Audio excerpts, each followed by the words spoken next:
hein. Le doping, c'est pas nous, les cyclistes peut-être, mais pas nous. Nous sommes dans les années 60. L'athlétisme vit dans l'illusion totale de ce sport propre.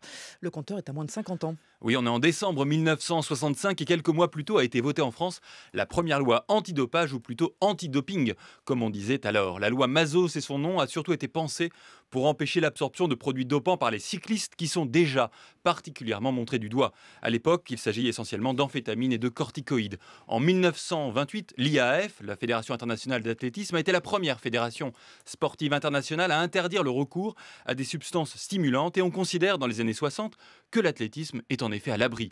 Écoutez notamment ce qu'en dit le professeur René Guillet, membre de l'Académie de médecine et ancien champion de France universitaire de saut en hauteur, saut en longueur, javelot, disque et poids.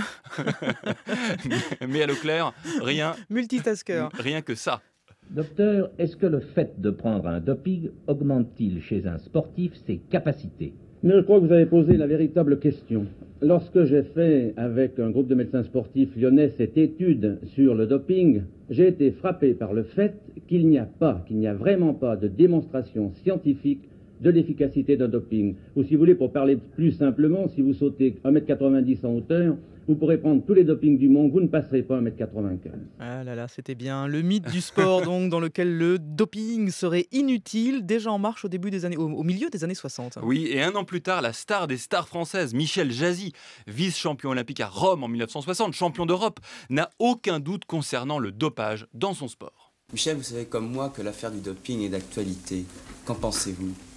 Mais vous savez, je pratique un sport où le doping est complètement impossible d'être utilisé. Je ne suis absolument pas au courant de ces histoires. Je sais qu'il y a beaucoup de conflits avec le cyclisme, mais avec l'athlétisme, il n'en est absolument pas question. Et j'en suis affirmatif. Voilà, Michel Jazzy en est affirmatif. L'athlétisme fera encore l'autruche dans les années 70 et au début des années 80, malgré les résultats totalement hallucinants des athlètes, notamment est-allemande.